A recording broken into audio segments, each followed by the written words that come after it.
បាទសួស្តីបងប្អូនទាំងគ្នាចឹងថ្ងៃនេះយើងមានមុខម្ហូបយ៉ាងគឺសម្លបហើដែលគ្រឿងផ្សំរបស់យើងមានដូចជាតឡាចល្ហុងស្លឹកគ្រៃផ្ទីហើយយើងស្លជាមួយសាច់ជ្រូកបាទអញ្ចឹងនេះគឺជាគ្រឿងផ្សំរបស់យើងអញ្ចឹងដំបូងយើងចាប់ផ្ដើមរៀបចំបន្លែចិត្តអីហើយតទៅទៀតយើងធ្វើការបេះផ្ទីបាទអញ្ចឹងបេះផ្ទីហ្នឹងយើងធ្វើការបេះមួយឲ្យស្អាតបងហើយផ្ទីរបស់យើងនេះគឺជាផ្ទីធម្មជាតិពិតបាទអញ្ចឹងយើងតាមដានទាំងសនាតគ្នាអញ្ចឹងបន្ទាប់ពីយើងបេះបាទនេះយើងកំពុងតែបេះបាទបេះមួយអញ្ចឹងទៅគឺលាងវាឲ្យបានស្អាតដើម្បីការពារមេរោគផងដែរជៀសវាងយើងទៅមានតកៅមានអីលាងអត់ស្អាតបាទហើយអញ្ចឹងនេះគឺយើងធ្វើការបាទយើងធ្វើការលាងសម្អាតអញ្ចឹងសម្រាប់ការដាក់ផ្ទីនេះវាអាស្រ័យទៅលើបងប្អូនខ្លះចូលចិត្តផ្ទីច្រើនចូលចិត្តបន្លែឃីវច្រើនអញ្ចឹងណាធ្វើឲ្យសុខភាពរបស់យើងល្អបាទធ្វើឲ្យសម្រួលនៅផ្នែកខាងក្នុងរបស់យើងណាបងប្អូនបាទពវៀនកាពះរបស់យើងនឹងវាដំណើរការល្អអញ្ចឹងយើងដឹងហើយថានៅពេលយើងទៅពេទ្យទៅអីហ្នឹងគឺភាគច្រើនពេទ្យសចេះពេទ្យប្រាប់យើងថាឲ្យញ៉ាំបន្លែឃីវបន្លែអីឲ្យបានច្រើនយើងទៅបានអញ្ចឹងគឺផ្ទីនេះហើយជាបន្លែឃីវលេខ1មែនតើបាទបងប្អូនអូខេអញ្ចឹងយើងរៀបចំធ្វើការលាងបន្លែបេះបន្លែហើយបន្តិចទៀតយើងនឹងចាប់ដើមធ្វើការចម្អិនតែម្ដងអូខេអញ្ចឹងផ្ទីរបស់យើងបានបេះហើយអញ្ចឹងយើងធ្វើការលាងវាឲ្យស្អាតបាទលាងមួយទឹកពីរទឹកទៅបាទវាអាស្រ័យទៅលើបងប្អូនបាទចង់ឲ្យស្អាតខ្លាំងយើងត្រូវលាង2ទឹក3ទឹកអាចថាត្រាំទឹកអំបិលតិចទៀតទៅតែល្អបាទដើម្បីឲ្យវាសម្រាប់មេរោគកាន់តែប្រសើរអូខេអញ្ចឹងនេះយើងចាប់ដើមលាងបាទលាងសម្អាតបាទបេះមុខបេះក្រោយថ្មិចឲ្យស្អាតថ្មិចឲ្យមានអនាម័យយ៉ាងទៅបាទបងប្អូននឹងឲ្យថាបន្លែខៀវវាអាចមានសត្វល្អិតនៅនឹងច្រើនដែរអញ្ចឹងជៀសវាងឬអត់អស់អញ្ចឹងយើងលាងឲ្យបានស្អាតអូខេអញ្ចឹងយើងចាប់ដើមធ្វើការបុកគ្រឿងអញ្ចឹងគ្រឿងរបស់យើងដំបូងគឺយើងមានល្មៀគឺយើងមានខ្ទឹមបាទយើងមានស្លឹកគ្រៃមួយចំនួនដែរអញ្ចឹងយើងធ្វើការបុកដៃតែម្ដងបាទតែបើបងប្អូនមានសម្រាប់ដែលមានម៉ាស៊ីនកិនគ្រឿងបងប្អូនក៏អាចចូលទៅកិនបានដែរប៉ុន្តែយើងធ្វើជាលក្ខណៈធម្មជាតិបាទគឺយើងបុកដោយប្រើប្រាស់ត្បាល់របស់យើងតែម្ដងអញ្ចឹងយើងធ្វើការទស្សនាទាំងអស់គ្នាបាទ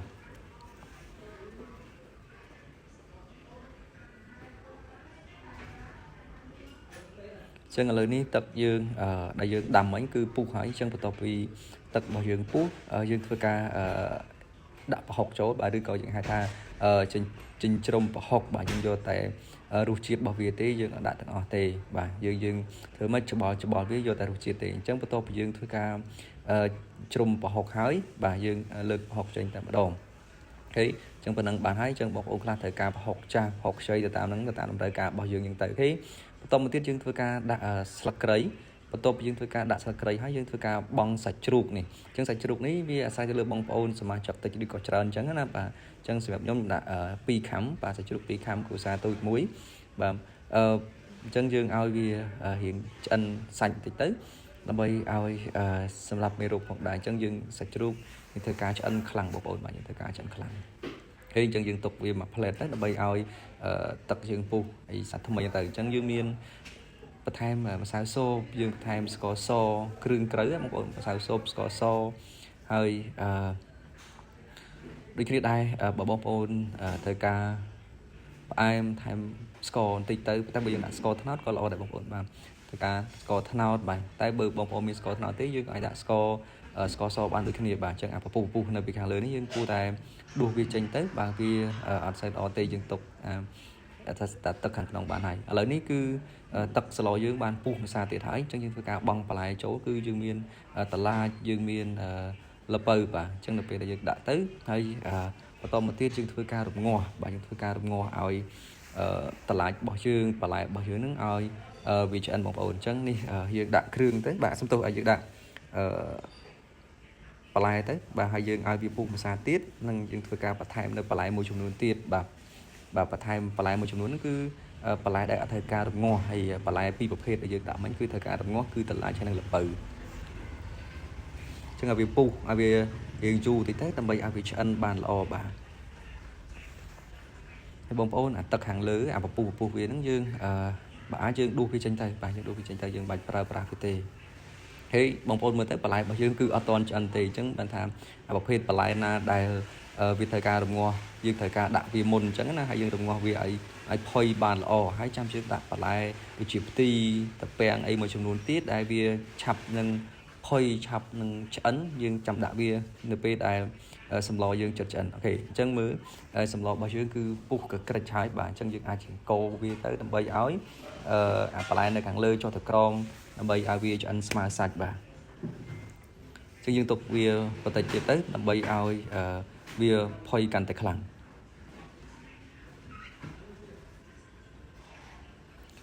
សម្រាប់ស្លប្រហើរនេះបងប្អូនភាគច្រើនគឺយើងត្រូវការបន្លែខៀវបាទបន្លែខៀវបានច្រើនបាទដើម្បីឲ្យ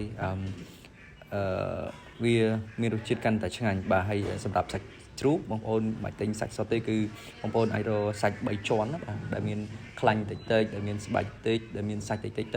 ធ្វើឲ្យសម្លរបស់យើងហ្នឹងគឺមានរសជាតិកាន់តែឆ្ងាញ់បាទរសជាតិកាន់តែឆ្ងាញ់តែម្ដងអូខេអញ្ចឹងយើងចិត្តរួចរាល់ហើយម្ហូបរបស់យើងនៅតែចាំឲ្យបន្លែរបស់យើងវាផុយទេបាទនៅពេលដែលបន្លែយើងផុយយើងថែមបន្លែដែលងាយនឹងឆ្អិនងាយនឹងផុយចុងក្រោយតិចទៀតគឺរួចរាល់តែម្ដងអញ្ចឹងយើងទុកវារយៈពេល3នាទីទៀតទៅដើម្បីឲ្យវាកាន់តែផុយឲ្យសាច់យើងកាន់តែឆ្អិនល្អបាទនេះគ្រឿងរបស់យើងណាបាទគ្រឿងរបស់យើងអញ្ចឹងបាទសម្លប្រហើរសម្លកកូរហ្នឹងគឺគ្រឿងវាកាន់តែចាស់កាន់តែល្អបាទមានថារសជាតិវាកាន់តែឆ្ងាញ់បងប្អូនបាទអញ្ចឹងដូចចាស់និយាយអញ្ចឹងសម្លគឺឆ្ងាញ់ដោយសារគ្រឿងណាបាទគ្រួសាររឿងក៏ព្រោះភរិយាអញ្ចឹងទៅបាទអញ្ចឹងកុំភ្លេចណាបាទថែមគ្រឿងថែមអីឲ្យច្រើនដាក់ចាស់គ្រឿងទៅធ្វើឲ្យរសជាតិកាន់តែឆ្ងាញ់ហើយសម្រាប់ទឹកត្រីអំបិលប៊ីចេងអីអាស្រ័យទៅលើបងប្អូនអ្នកខ្លះចូលចិត្តសាបអ្នកខ្លះចូលចិត្តប្រៃអ្នកខ្លះចូលចិត្តផ្អែមអញ្ចឹងយើងដាក់ទៅតាមតម្រូវការរបស់បងប្អូនអញ្ចឹងទៅឬក៏គ្រួសារតិចគ្រួសារច្រើនបាទអញ្ចឹងឥឡូវនេះសម្លរបស់យើងគឺចិត្តឆ្អិនហើយអញ្ចឹងយើងត្រូវធ្វើការបង់បន្លែបាទបន្លែដែលងាយនឹងឆ្អិនឆាប់ផុយដែលមានដូចជាផ្សិតបាទសសហ្នឹងគឺយើងធ្វើការដាក់ផ្សិតបន្ទាប់យើងដាក់ផ្សិតហើយគឺយើងដាក់ផ្ទីដែលយើងបានលាងសម្អាតមុនហ្នឹងបាទមានផ្ទីមានស្លឹកបាសមើលទៅពេញឆ្នាំងតែម្ដងបាទអញ្ចឹងឆ្នាំងរបស់យើងគឺគួរសមដែរសម្រាប់គ្រួសារតូចល្មមអូខេអញ្ចឹងយើងនឹងធ្វើការដាំសម្លរបស់យើងហ្នឹងឲ្យវាពុះម្សាទៀតមានន័យថានៅពេលដែលយើងដាក់បន្លែម្ដងឲ្យវាពុះម្សាទៅគឺមានថាឲ្យធានាថាវាឆ្អិន 100% ណាបងប្អូនបាទអញ្ចឹងនេះមើលស្លឹកផ្ទីនិងស្លឹកបាសរបស់យើងគឺនៅខាងលើអញ្ចឹងយើងអាចធ្វើការកូរច្បល់វាតិចទៅដើម្បីឲ្យផ្ទីរបស់យើងហ្នឹងវាចុះទៅខាងក្រោមអញ្ចឹងនៅពេលដែលចុះទៅខាងក្រោមទឹកសម្លរបស់យើងពុះម្សាទៀតយើងគិតថាវានឹងឆ្អិនហើយបងប្អូនបាទគិតថាវាឆ្អិនហើយអញ្ចឹងយើងអាចធ្វើការច្បល់ឬក៏កូរឲ្យស្លឹកផ្ទីស្លឹកបាសរបស់យើងនឹងចុះទៅខាងក្រោមតែម្ដងបងប្អូនបាទមើលទៅទំនងមែនតើបាទទំនងមែនតើហើយឈ្ងុយបាទឈ្ងុយមែនតើគឺសម្លនេះគឺសម្លខ្មែរយើង 100% បងប្អូនគឺអ្នកចូលចិត្តម្ហូបខ្មែរគឺត្រឹមត្រូវតែម្ដងហើយអត់ពិបាកធ្វើទេបាទណាអញ្ចឹងយើងពុះម្សាទៀតគឺសម្លរបស់យើងឆ្អិនតែម្ដងអញ្ចឹងយើងបានសម្លមួយឆ្នាំងដោយធម្មជាតិនិងរសជាតិឆ្ងាញ់មែនតើបាទហុ